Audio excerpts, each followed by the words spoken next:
The following program is a production of St. Peter the Rock Media and is brought to you by you. If you like it, consider making a donation and supporting Catholic radio programming on AM 1260 The Rock. Go to am1260therock.com and click on the orange Donate button.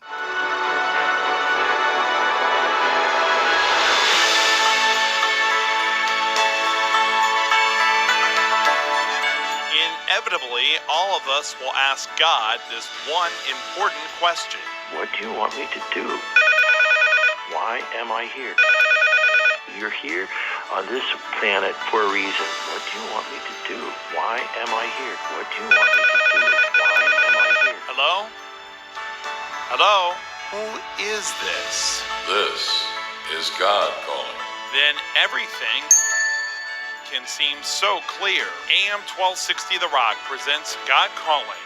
This locally produced program looks closer at stories of religious vocations, from the priesthood to marriage, from parenting to the single life. And now here's your host, Paul Orlousky.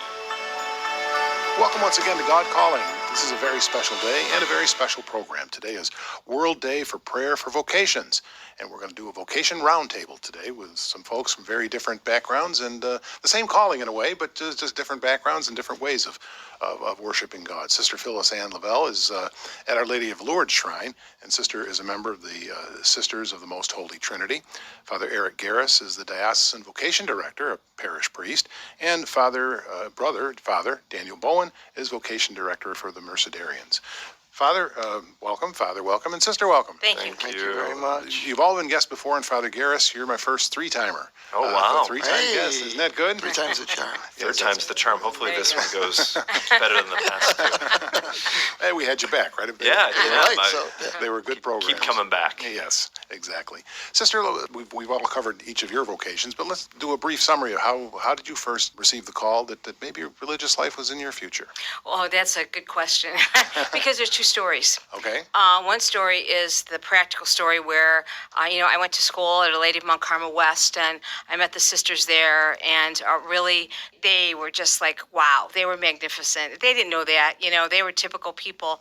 And so then did a lot with them, and they brought me up to the shrine, which was our mother house, still is. Mm-hmm. And I never left, really. So, I've gone to school here in Cleveland, went to St. Augustine Academy, which is now defunct, but then Notre Dame College and John Carroll University. But my religious calling was to the Sisters of the Most Holy Trinity. That's the easy, quick way. Mm-hmm. I'm going to give you another thing that happened. My mom and dad were married like 10 years and couldn't have kids. Okay. I'm an only child. And my dad was from Italy and came here right before World War II. He was he was in World War II as an American side. His brother was on the Italian side. Wow. So, the story, I'm going to try to cut it down. But anyway, so they had been married 10 years. They got married after the war. You always bring your bride back to your family. So my mom was from Cleveland, and they went back. And my family did a pilgrimage to a shrine in Italy. Well, after the pilgrimage, Mom was pregnant. Mm-hmm. And I never knew that until I was 18. And my great aunt, who's on her deathbed, said to me, I have to tell you this story. So we prayed for you. So that when I entered community, they were not surprised at all because they felt this was a gift from God. So we give the gift back to God. Mm-hmm. So that's the other part of the story. So, there you go. And I don't have not a day of regret. It's been fabulous. It's been a wild ride. I've been all over the place representing our community. All I wanted to do was teach school. Ended up as principal, ended up as superior, then major superior, then Italy with our generalate, kind of like a consulting kind of thing. So that's a quick end of it. There's more, but I don't want to take all the time. Well, it's funny being a reporter for all those years, and people tell me they have two stories. I always say, which one do I believe? Yeah. But, in this case, I think I believe them both. Thank you. Thank you. Father Garris, what called you to diocesan parish priest? Well, I think growing up in parishes and going to parish schools, I went to Our Lady of Mount Carmel East. And so we have got that little connection here. And there's some sisters from your community who grew up there as well, but was greatly influenced by diocesan priests. I don't think I ever met a religious priest until probably I was in seminary, and that would have been the Capuchins who do their college formation at Borromeo, and I was kind of wondering, who are these guys? What's going on with them? But just seeing the parish priests, I always say that I look at the various callings and the various vocations in terms of kind of like, the Mercedarians have a particular charism and quality, and I like to think that the diocesan priests are kind of like the general practitioners. We kind of do it all. So just seeing the attraction to parish life and parish priests who are devoting themselves to families and the care of the parish and all that, that's been my greatest influence. In doing this show very early on, I learned don't schedule parish priest in the morning. Yes. Funerals, just like that. Yeah, and don't schedule vocation directors who are also diocesan priests in the morning because they might show up 40 minutes late. Well, There's the little story behind the story, but it's good to be here.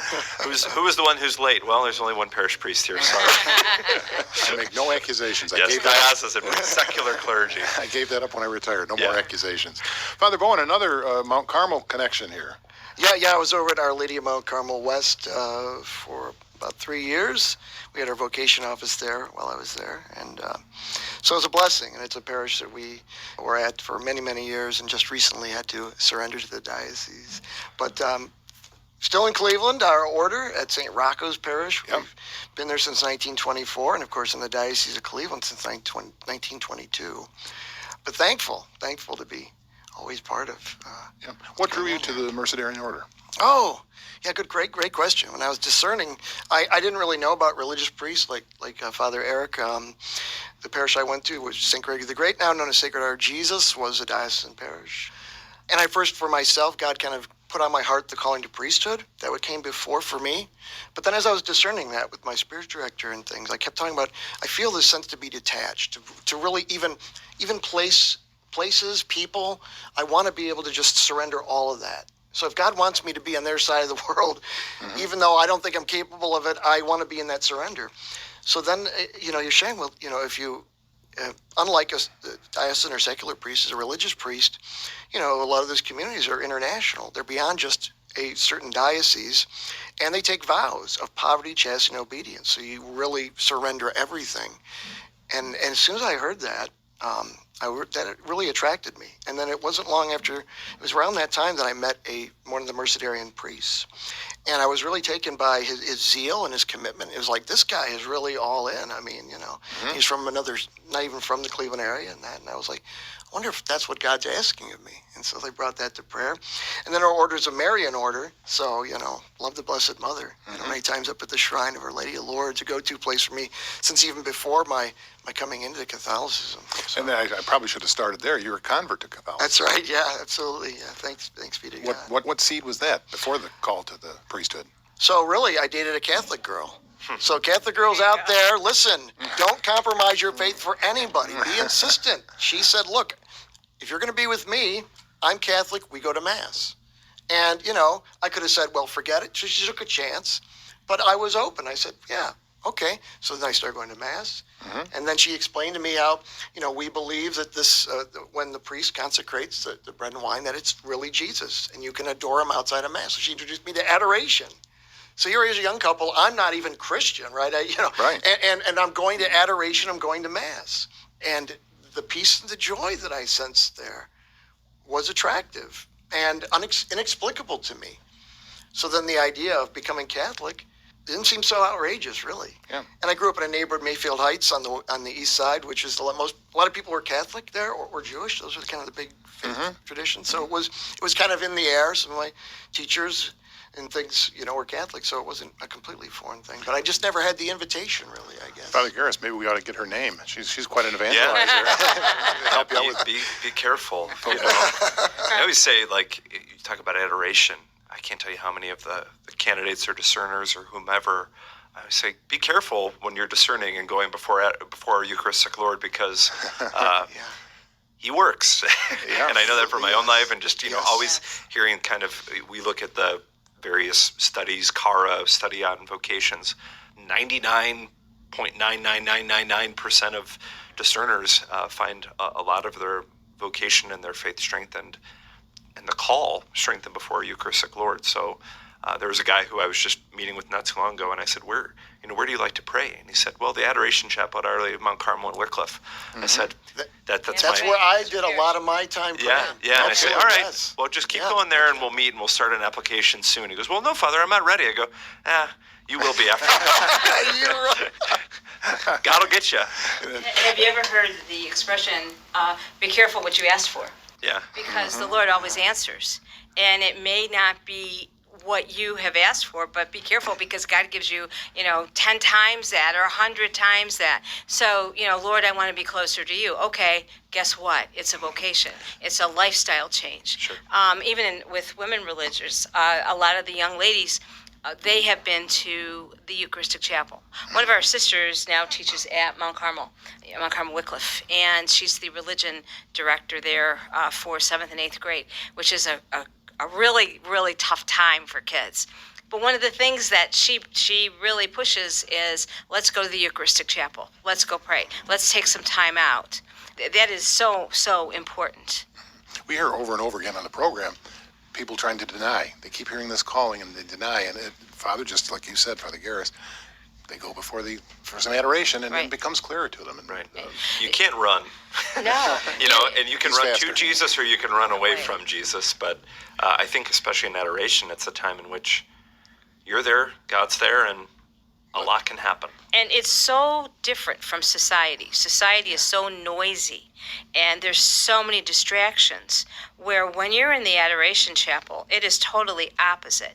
It is silence, and you're listening for what God wants to tell you, for what He is talking, and you're not, hopefully it's not your will. It's not you talking the whole time. But when you're out in the world and you're at school or you're working or whatever, it's all this noise that's going on around you. You don't have it. You can't think. You just can't think. It's like, okay, let me go along, or let me go to the next best thing. Adoration Chapel is the way to go. Father Bowen and Father Garris both have brought students up to the shrine. Oh, yeah, we'll continue to do so. That's great. Yeah. Yeah, One we're of the there. blessings and Yeah, when I was in seminary, I grew up not too far from there. So I loved the fact that you guys had an evening mass during the week, which meant that when I was home for break, I could sleep in and still get the mass. Now as a priest, evening masses are like, I'm done with the day. I have mass at 6:37. Oh man, But I was always grateful for that. If everyone will stay right with us on the radio, and all of you will be back after these messages on God Calling on AM 1260 The Rock, Cleveland Catholic Radio. Welcome back to God Calling. Today, Sunday, is World Day for Prayer for Vocations. And we've talked some in the first segment about adoration and prayer for vocations. But as a person out there listening to the program, Father Bowen, what can they do to encourage vocations? Obviously, the title of the day is pretty clear, pray. But what do you suggest? Encourage and invite. If you're a parent, if your child as a young boy or as a young girl has an attraction to the Mass, encourage that. Why not make little vestments for them if they're really into it, or get them a little incense, or get them some necco, or what, I don't know, something like a host, and let them play Mass. That doesn't mean they're abnormal or they're going to suddenly become a priest, but you never know. It can plant seeds, and certainly it's encouraging the faith amongst the other things that they're going to be interested in doing as they play or as they, at the young age, begin, and be open to that. Don't try to steer your child to what you feel that child must be. He must do this, he must do that. And I know it's hard, because if we're only having a few children, we want our grandkids, but ultimately I think every parent would say, I want the best for that child. Well, the best for that child might be God wanting them to be a priest or consecrated religious. It could be that. Sure. And if they have that life, right, they're going to be happy. They will. And I think back to myself as an only child, and in the Italian community, that was, oh my gosh, people are telling my parents, well, you're never going to have grandchildren. Well, my father would show up at the school, we have 200 kids, and those were his grandchildren. Our mom would come up, and so it was like, well, they do. And, when Mom was sick, the community was so kind enough to allow me to take care of my mother. If I were in the world, if I was a CEO, or not like I really would be, but anyway, of some company or something, you think I could take time off from work to take care of my mother? Or maybe I'd hire somebody, but it wouldn't be the same. No. So, people think, and with women religious, it's different because, men religious, because of you, the Eucharist exists, continues on. But with women religious, it's different. It's like, oh, aren't they cute? They're cute women. And, thank you. That's nice. I like that. I like cute. But it's not encouraged. And as you said, Father, that, encouraging vocations. Well, women vocations, I don't see them being encouraged. Parents, they want their daughter, as I said, my father wanted me to be a doctor. I don't like the sight of blood. And he went to the pastor at our parish, which was one of your priests, and said, my daughter wants to be a religious, and thank God for him, because he told my dad, he goes, well, you want her to be happy, don't you? Wow. And he said yes. He goes, well, so if you really don't allow her, because you had to get permission from your parents. I think I was 18, and then what happens if she marries somebody that's really not a good person, or she takes a road that's not good, and she will never be satisfied because the Lord is calling her? Give her a chance. So, Father Garris, are parents' wishes sometimes an impediment to a vocation? I want necessarily grandkids. Yeah, that's a huge thing. I also have the Italian background. Yeah, no. I mean, I know in my own personal story, I have an older brother, older sister, and so thanks be to God for them that they provided my parents with grandkids, because I'm off the hook. But we find now, at least within discernment, that one of the greatest discouragements for vocations has been within the family, and I think part of it is obviously the imposition of the parents' desires. Father Dan used a huge word earlier, like invitation. Correct. I always say that God's will is an invitation, not an imposition, and especially when calling people that you see within the parish, within a community, always invite, never impose. My joke is I've been a priest for almost 6 years, and when someone tells me, Father, I think you should be a priest, I'm like, well, no, I want to do what I want to do. Don't tell me what to do. But part of with the family is, I think it's the perception that as a priest, as a religious, to what Sister had said, they're not going to be happy in the same way that they would be if they were married and had children. For me, that's a great sadness, because what that says is that we as priests and religious aren't living the gospel charism of joy, and so people don't necessarily see. And I think time and time again, you look at Forbes, you talk about CEOs, time and time again, the happiest occupation, and I don't view this as just an occupation, it's our vocation, is religious life. And so what we've tried to do in the vocation office is tried to have tailor-made programs and different things for families, where back in November we had 250 individuals, families come up and see the seminary. So you talk about visibility, and just let them know this is an option, this is who we are. Exposure. Yeah, and we started a whole Vocation in the Family video series. Check it out on our YouTube channel, and where we interviewed moms and dads and just had people talk to it, because I think there is a great fear, will my son or daughter be happy? Will we see them? What's going to happen to them? What's going to happen to us? I was Easter was just a couple of days ago, and I was with my family later in the day, but I was still with them, and I was able to celebrate, and they know that okay, Saturdays roll around and I can't be around, but that's fine. I still love them. They still see me. I still have them in my life, and they still have me in their life. And I think they see that I'm happy. I hope that they do, and know that I love my vocation. And so I think part of it is just living out the call to which we've been called. I mentioned that I grew up in an Italian family. I'm the oldest grandson. So my grandmother, I got it a lot, but my cousin John got me off the hook on that one. He was later the vocation director, actually, in the Diocese of Rochester. Yeah. So, John? Yeah. I don't know if I should say thank you or be mad at him. You guys all sound so happy. But that was also during the time, though. You talk about culturally, oh, yeah. It wasn't just that people were having more children, but it was that, we lived in a pretty Catholic culture where, you had Vocation on TV and various things. And so I think now that we live in a secular, it looks crazier for a person to say, I'm entering seminary, I'm entering religious life, I'm entering the convent. It's well, it's not crazy. It's just what God called them to do. And so they're doing it. And it may appear to be crazy because it is a little bit different than with what the rest of the world is doing. Yeah, I don't think people see religious life, women religious, I can't speak to men, but as an alternative way of life. It is a way of life. It's a vocation. It's not a job. It's not a career. And I don't think they look at it seriously. I just don't. Like I said, we get the feel, because, hey, the Shrine, we get so many people that come up, and they're so kind, and they're really wonderful people from all over the United States, even, Canada as well, especially now we're picking up after COVID.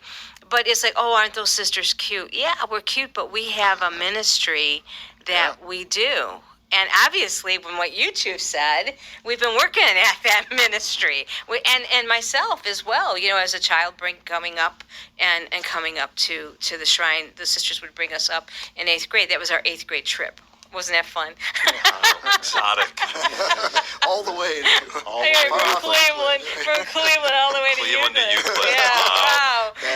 Wow. Hey, I'm a lot older than you guys, so that was a lot, And I think the families, it's very important, and what you're doing is very important, to just educate the family. Say, hey, you know what? It is an alternative, but it's a good alternative, because how many times do we see women who are in their late 40s, early 50s, and they realize, oh my gosh, this is what I've been looking for all my life, and I've never been satisfied. Sister, in doing the program, Dan Dealey and I, our production director, have talked about this. Some of the happiest people we talk to on this program are nuns, middle-aged or younger nuns, and some of these orders, I knew nothing about it. Right, there are a lot. But some were formed in 1998, 1980. Sometimes I think of some of the Sisters of St. Joseph or something that I had. Right. I'm going back hundreds of years, but some of these are new. They are the new folks. Yeah. It depends on the charism that you're called to. Now, our particular order, Trinitarians, as the umbrella, the fathers began in 1198, and our particular branch began in 1762. We were one of the first apostolic orders. The others were all cloister, and even our foundress, she founded us for redemption of captives, and that's John of Matha, who that's his main the main charism, and how we interpreted that was to bring Jesus to the people, to the uneducated, to the folks that have nothing. And you'll find us we're all over we're in the Philippines. We just started a spot in Vietnam. We're looking at Poland, talk about Ukraine and Poland, but we're in Italy, America, Madagascar. We're usually in inner city. We're usually in a poor area, catechizing these folks. I'm no vocation director, Sister, but I don't think a cloister order would be good for you. No, absolutely not. I know, people have told me that. Actually, that never entered my mind at all. Well, so, yeah. You're evangelizing, right? I'm so excited about it. And I'm, like I said, I've been in a long time. I'm approaching my 50th. Wow. In 2 years, I think. I think it's 2 years. And I can't believe it. I cannot believe it. There it is. Oh my gosh! Some people said, "Oh, you'll never last." There's a challenge. Yeah. Okay. Father Bowen, this is according to a 2015 survey from a university. So I'm starting to doubt a lot of university studies anymore. But it says only about 30% of 18 to 34-year-olds have any religion at all. Do you think that's overstated? Well, they call it the nuns, not like the nuns, but the nuns. N-O-N-E-S, right? It seems to be a movement, especially in Western Europe and the United States, of people that don't believe or don't feel they need God. Our culture in the U.S., we have to be honest, in a lot of cases doesn't support it like it once did. It was maybe 40 years ago, things were closed on Sunday. You went to church, spent time with the family. All of those supports are no longer in place. So it shouldn't be a surprise that, I can still remember sitcoms they're going to church. Mama's Family. They came back from church on the show. This was a mainstream produced network program, but do we see that today? It's far and few between. So it could be, again, church isn't necessarily supported or encouraged in a lot of cases. So for them to not believe or not look into it, those could be some factors. Sure. And the media certainly has contributed to that, particularly in. Except for EWTN, right? Except that for sure. But I watched something on EWTN during the Christmas holidays. I don't know, it was Lawrence Welk or one of those programs. And the reason it caught my attention was they were doing Catholic hymns. You wouldn't see that today in a million years, so it kind of startled me. We're going to take a break. Father Garris will come back. Your thoughts on that as well as we come back on God Calling right after these messages. You have AM 1260 The Rock, Cleveland Catholic Radio. Welcome back to God Calling. This is a special edition of God Calling, a whole hour today, and it's flying by so far, that's for darn sure. World Day for Prayer for Vocations. Father Garris, we talked right before the break a little bit with Father Bowen about 30% supposedly of 18 to 34-year-olds have no religion at all. Do you get a sense that sometimes someone's coming to you, maybe thinking they're called, but the family's not religious, or they haven't been supported in that way? Yeah, I don't think there's any normal, and I think part of it is you look at that era of people, and that's when individuals are going through intense personal change of self-discovery of who they are, and they're also given for the first time in their lives freedom oftentimes. So when you go to college, mom and dad aren't there to drive you in the morning to Mass. If you're going to Mass, it's because you're going to Mass. And I think while we can focus on, yes, it may be that, and I don't necessarily, 30%? That seems kind of high, and I can only talk from experience, but as vocation director in the Diocese of Cleveland, one of the things that I've made a priority is on Sunday evenings, I'm trying to be at college campus ministry, masses, Newman campus ministry, parish life teen masses, youth group, and all that. And so while there may be some young people who aren't there, the young people who are there are alive and they love their faith. Like Father Dan's currently down in Columbus, and I've gone down to Ohio State a couple times, and like Ohio State is like bussing with Catholics, and the campus ministry there is just thriving and flourishing, and we've got a guy entering our seminary from there, next year, and so I think while there is this prevailing culture of disbelief, non-belief, or just kind of a general apathy, I don't care, it's not a vehement atheism, it's just kind of whatever, there are people who are looking at that and saying, is there another way? And I want to follow that other way. And that becomes, they want to live a countercultural life, and they see, okay, in a prevailing secular culture, this world, I don't want it. Like I can tell you from the men who entered last year, our seminary, and even what we've seen following COVID, is that a lot of people, and I hear the story over and over again of people who have gone to college, who have lived in the secular world, got a career, begin to move forward in their career, and they're like, I don't want this. There's no joy here. There has to be another way, and they sense that other way is like, hey, I thought about priesthood, I've thought about religious life, I've never really explored it because I didn't see it coinciding with my desire for fame, fortune, and comfortability, and it's like, but when I think about that, I'm more comfort and there's more joy there than the thought of I have to go to work for the next 8 hours, punch a time clock to get the money that I want to live the life that I want to live. But the life I want to live isn't the life I want to live. So it's the great conundrum of I think people's hearts. Yeah, sounds like you hear it a lot. Less, yeah. Yeah. Well, that's good. Yeah. Point them, give them an alternative, right? Right. Give them an alternative. Sister, what about the women? Well, I think it's awareness. I think women need to be aware that there is another way in the world. There is another way of life. There is another option that you can take. I look at our shrine, and that's where I happen to be right now. I'm administrator there. But, coming to our shrine, we're not a parish. There are no demands on people. So we get people from all over. It's a draw for them. There's no pressure. There's no pressure one way or another. It's like God is here. I can come, we have Mass. Masses are full. They really are. I can come to the grotto. We have a Holy Hour on Tuesday. And I can come to Holy Hour. Again, there we go back to Holy Hour and exposition. But I don't think, those statistics are very harsh. I just think people don't, as I said, awareness, a connection. They need to connect with someone. I think young people do have a spirituality. I think they do have. They may not exhibit it, but they're discovering. As I said before, with all the noise in the world, and to discover that, here, it's coming. Father Garris. Yeah, I think one of the interesting things is you look at the desires of young people, and I think a lot of it is a desire for relationship, a desire for fulfillment, satisfaction. But I also think it's interesting that if you look at national things, while there may be 30% of individuals between the ages of 18 and 34 not believing, I mean, the number one podcast for a long time was Father Mike Schmitz's Bible in a That's year. right, yeah. And catechism in a year. Yeah. And so there's something that's intriguing them. There's something that's pulling them in. And I think there's something that's inviting them that, like, okay, this is my spirituality. And hopefully that's leading to something more. It's not just I'm listening to a podcast in the car and, checking the box. But like, this is something, this is a springboard. This is a mode through which I think the Lord is entering in, and people will say, this has been huge. I just finished The Chosen. Oh, Yeah. You can't turn it off. And the thing I liked about it is it showed Jesus had a sense of humor. Right. The wedding feast at Cana, he was dancing, and it wasn't all signs of the cross. Humanity. And I think that's part of it, is that Yeah. you look at something, you talked about presence and being intrigued in various things. All of us who are in this room are here because we met someone. Right. That's Right? it, Like yes. that there was a humanity that was used to bring in something more. Like you met a Mercedarian, you met a Trinitarian. Yes. I met a diocesan priest.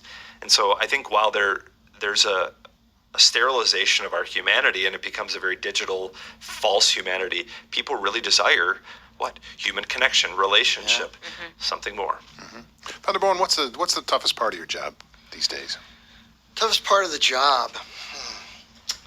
I guess it would say probably when I have to tell a guy I can't accept you. Ooh. Maybe because he waited too long for his calling, or it's just not going to be a good fit for him.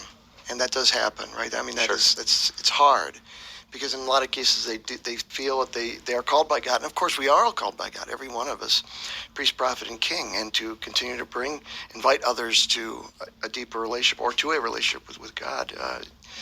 But sometimes it's not going to work for them. It's got to be could very be physically, difficult. could be mental, could be emotional, there could be a lot of different factors. So that's hard, because our charism, the Mercedarians, like sister is setting captives free, and some people can get themselves into captivity.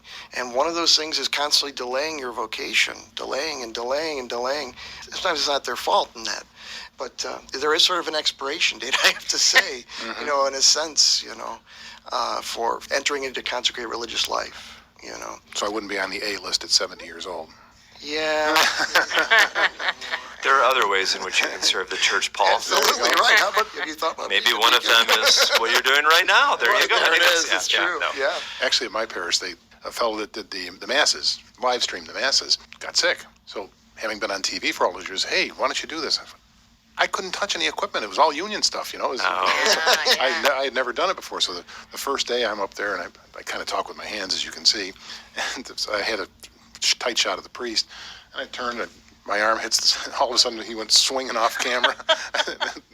Choir director just kind of looked at me and said, I told you I couldn't do it. I didn't know what I was doing. Yeah. Father Eric, what's tough about your job? Oh, let me think about this. I think part of being vocation director is there's that new movie, Everything Everywhere All at Once. And I feel a little bit of that sometimes. But there's also this sense of you have remote and you have proximate vocation, discernment, awareness thing. And part of it, I'm new to this, is trying to figure out the hard thing of, okay, is this someone who could, given freedom and ability to enter into this, like, is this next year? Is this 2 years? How far? Where is this person on the spectrum? And trying to understand that, that's the hard thing, is trying to learn that. So right now, the hardest part is learning a lot of these things. And it is difficult. I mean, even in almost nearly a year in the office, I mean, there's individuals that you have to say, like, and it's not so much we don't want you, but I always say discernment happens in two ways. We're discerning you as much as you're discerning me. And part is, you may not be called to this after conversation and after, different things, but that doesn't mean that you're not called to be holy. And that doesn't mean that, like, God doesn't have a plan for your life. It just may not be diocesan priesthood. It may not be seminary discernment. There might be something more here. And so to journey with that person in that way, it's a difficult journey, but it's also a beautiful journey, because, what you're walking them, you're walking the path, I think of the line from the Psalms, Lord, you will show me the path to life, hallelujah. And it's trying to illumine, okay, where will you experience the fullness of life? It's got to be a little bit like walking a tightrope, too, because you don't want to turn somebody off. Sure. And they get mad. Well, Right, and that's, the hard thing is we're blessed in the Diocese of Cleveland to have a lot of young men who are discerning, and whether it be discerning religious life or priesthood. And so it's also hard to try to get to all those guys and talk to all those guys and, try to figure out, okay, where's this guy? I forgot about this guy, checking in on this guy. So it's a good problem to have. Yeah. That like, oh, we got too many people. No, we don't. We need more people. I think that's part of it. Father Bowen? I did want to also at this moment just kind of put out there kind of one of the lost vocations that you don't really see much of today, the consecrated male religious. A man who's called to consecrate himself to God, just like a religious sister with the vows, piety, chastity, obedience, but not called to holy orders. Really kind of rare today, and that is out there. I don't think a lot of men know that, because we need priests, For sure. no doubt about it. But it's not for every man. It isn't. But some are called, and again, it doesn't mean you're lesser or some you can't make the cut. Like my classmate has a master's degree and is a full-time teacher at an inner city school, and he loves it, right? And he's able to bring something to that a lay person isn't, because he's got that community life that we have, the rich prayer life that we do life together. So witness. It was more so, how many years ago when we had more of the religious brothers, but I did want to throw that out there just to make mention. Exactly. Sister, tough parts? The tough part, just for an example, if this is not my first job, I've got many hats, but usually when I meet the gals, like for example, there's this one young lady, and I just said to her the last time I met with her, I said, well, how long are you going to wait? You come back and you're with us and you're happy and, visiting, that kind of thing. Well, how long are you going to wait? When are you going to take the plunge? When are you going to do this? And I got no answer. But again, I think you said it really well when you talked about the religious brother. Religious sister is the same thing. Yeah. It's not glamorous. Yeah. And it's the vow of poverty, chastity, and obedience. Well, look at it this way. You don't have to pay the bills unless you're the superior. So that's a good thing, But I think getting the person to not be afraid. They're afraid of what am I getting myself into? And what's the reward? It's not the big bucks. It's not the fame. It's not the fortune. I mean, to me, that's what I think it is. One of the first shows we did was with Father Garris and Father Tim Garreau, and I talked about being in a parish for the first time and going to the budget meetings and things, and Father Garris said, I couldn't do my checkbook, and I'm looking at this budget with all these zeros. What are all those zeros? Yeah, they're not mine. I know that, but they are someone's. Because, we're entrusted with the care. That's true. That's right. Yeah. Stay with us on God Calling, everybody. We'll be back after these messages. This is a special 1-hour edition of God Calling, and it's on purpose because today is World Day for Prayer for Vocations. And 3 folks whose job that is, or has been for many, many years, is to do that. Father Garris, I looked at a mission statement from the pastoral leadership, and it talks about institutional convictions being Christian discipleship, formation, theological thinking, communication, and collaboration. Can you talk a little bit about that? Yeah, so in the Diocese of Cleveland, we're blessed to have 2 seminaries, 2 diocesan-run seminaries, Borromeo Seminary, a college seminary, and St. Mary's, our theologate or our graduate school, all of which are under one building at the Center for Pastoral Leadership. And it's kind of an interesting model where you have seminarians who are in studies and formation alongside, especially at St. Mary's, some of our lay students, some individuals who are pursuing degrees in pastoral ministry or various things. And so you look at the components of parish priesthood. What is a priest but a disciple of Jesus Christ who's able to communicate, the mysteries in a sound theological way? And so, when a man enters into formation, it's our desire to form him. One of my kind of selling points is that seminary is not just a place of information. You'll be given the information, you'll be given the theological training, you'll be given the ability to think critically, but what we're concerned with is the fullness of that person, their humanity, their spiritual life, their intellect, their pastoral ability to apply these things. And so part of what I do in preparing and journeying with candidates is come to the question of, okay, this is what parish priesthood is, which is many things, but this is what they'll be entering into. What is their aptitude to be a disciple of Jesus Christ, to communicate the gospel message? And that looks very different, dealing with some high schoolers. A 17-year-old's baseline should look different than a 23-year-old's. Sure. And so part of that assessment is assessing their maturity, their ability, their affective maturity, their groundedness in their self-identity and awareness of things within themselves. Because what is formation but that pulls that out of you? Formation's not an easy thing. All of us have undergone it and have participated in it, but I think it stretches the person, not just to conform to this is the mold you need to be as sister, as brother, as priest, but like who and how is Christ calling you as an individual to fulfill this vocation? Because you bring all of your individuality to that. And so we want to pull that out, but we also want to examine, okay, what do we need to talk about? How do we need to manage and deal with things of the past and various things? Father Bowen, similar process? Yeah, absolutely. I mean, we're all people, right? We're all on a journey, right? We're the movement from selfish to selfless. I mean, that's the Christian life. But to go into direct formation, we have baggage, we have wounds, things like that. Christ is the healer. He wants to do that. He's patient with us. Us other in community are to help to do that. For those called to the parish, the things to prepare them for being in the parish setting and to be able to relate. Religious life, you may be called to do other things, right? We might manage a shrine, a Marian shrine, the official national shrine of Our Lady of Lourdes in the United States, or called to do prison ministry full-time or hospital chaplaincy. There's a lot of different possibilities. One of our brothers managed our parish cemetery, right? But, he's bringing a rich prayer life, and when people come there, it's a little bit different than maybe the usual gravedigger. You're going to be able to kind of counsel and come aside and partner and walk with them.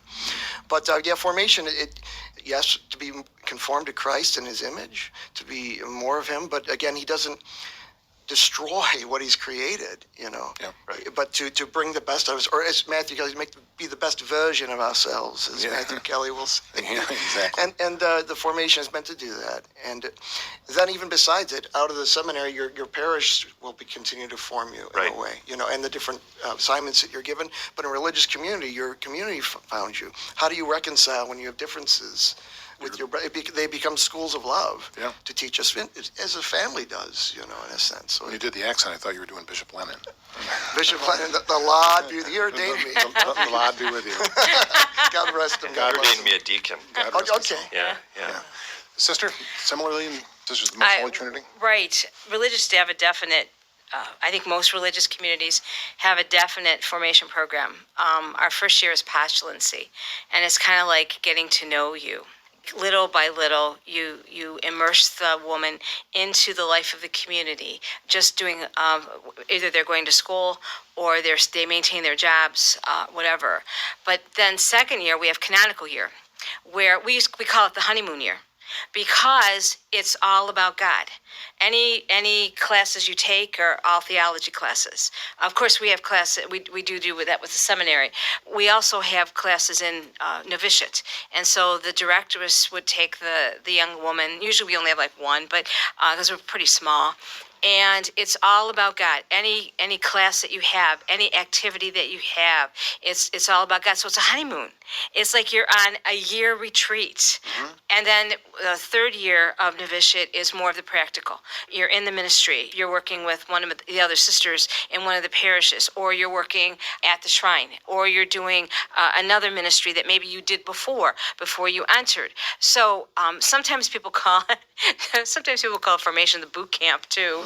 But anyway, I like that idea of canonical year, because when you leave canonical year, the honeymoon period, you're like, oh wow, go for it. No, I was just going to say, we look at how seminary formation is for diocesan clergy, and it's pretty much, boom, boom, boom, you kind of move through. And upcoming within the next year, things are radically changing to where we're moving into more of not a religious mindset, but we're talking about it in some ways of like every man who enters has to begin through this time of what we're calling like a propedeutic year, a preparatory time that's somewhat likened to a novitiate, where it's essentially focusing all of your time and efforts upon your human and spiritual growth and maturation.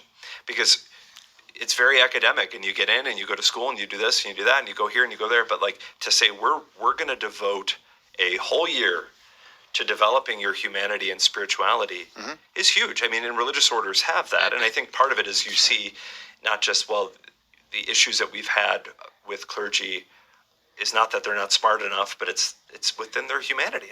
There are human issues that need to be examined, and we're saying, yeah, and we're going to give a whole year for that, to do that. So the guys get now the seminarians will have their honeymoon, not this upcoming year, but the year following. Okay, that's great. Yeah. It's good that everybody's talking and seeing what works best. And how we, and I think part is seeing like it's the work of the church to form the individual.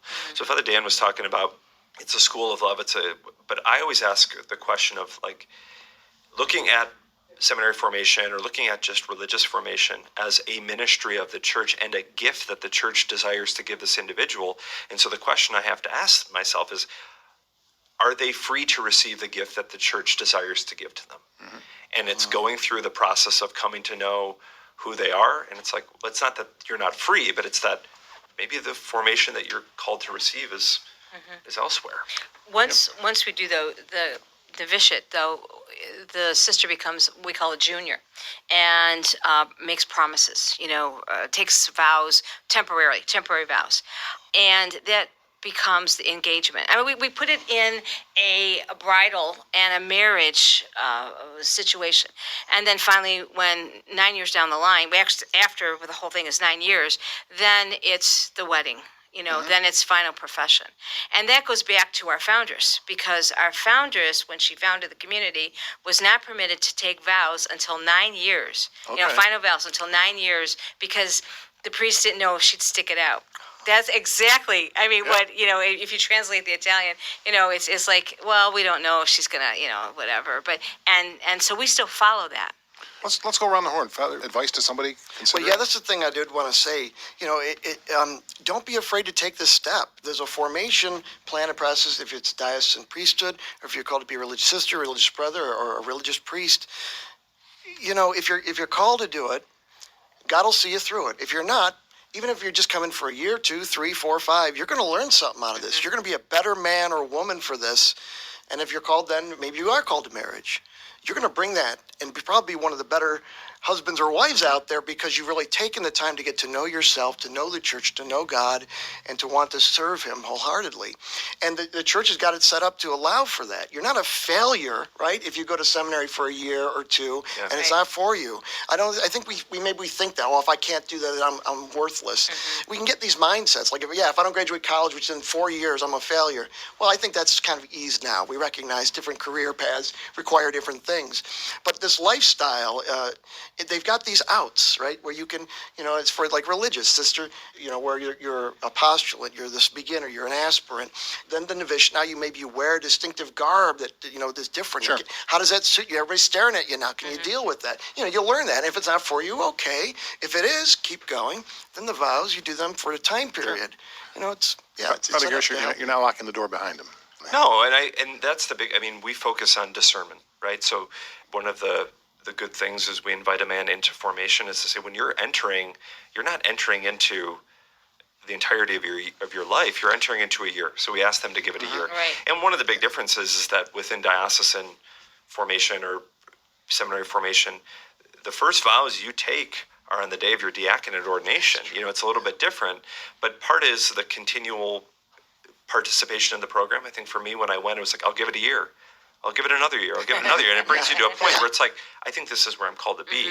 So don't, back to what Sister said in the first segment, if you give God a little, God's going to give you a lot in return. Yeah. And it's not like I give to get, but I give a year, and the Lord will bless that abundantly, no matter what. Sister, advice, and also how can people contact? Advice, just please be open. Just be open to what God is telling you to be, and come to Sisters of the Most Holy Trinity. Father Garris? Feel free to reach out to me. I know that this is broadcast throughout the entirety of the diocese, clepriesthood.com. All of that is there. I'd be more than happy to have a conversation with whomever, whenever, wherever about discernment. Okay. Father Bowen, you've got the easiest one going. Yeah, absolutely. So I would say, where does God want you? That's what I want. If God wants you to be a diocesan priest, if I can help you to get there, amen. If it's to be a religious sister, consecrated virgin, whatever, I would say that's for all of us here. Where does God want you to be? Where you're going to be happy and making the best gift to yourself. To People others. want more information. And for the Order of Mercy, Mercedarian Friars, orderofmercy.org. Yeah. Very Stop good. in and give me a call. Today is the day. a special God Calling 1 hour edition. Today is World Day for Prayer for Vocations. So I would encourage anybody listening, say a prayer. Great way to close your day. Thank you so much. What a wonderful show. It's three great, easy to talk to folks, and it's been a blast. Thank you for joining us, and we hope those listening will join us each and every week at the same time, right here on God Calling. What do you want me to do? Why am I here? You're here on this planet for a reason. What do you want me to do? Why am I here? Hello? Hello? Who is this? This is God calling. Thank you for listening to God Calling here on AM 1260 The Rock. This locally produced program is dedicated to looking closer at religious vocations, from the priesthood to marriage, from parenting to the single life. If you miss any part of today's program, or you just want to listen again, go to our website, am1260therock.com, and click on the On Demand tab. The preceding program was a production of St. Peter the Rock Media and is brought to you by you. If you liked it, consider making a donation and supporting Catholic radio programming on AM 1260 The Rock. Click on the orange donate button at am1260therock.com.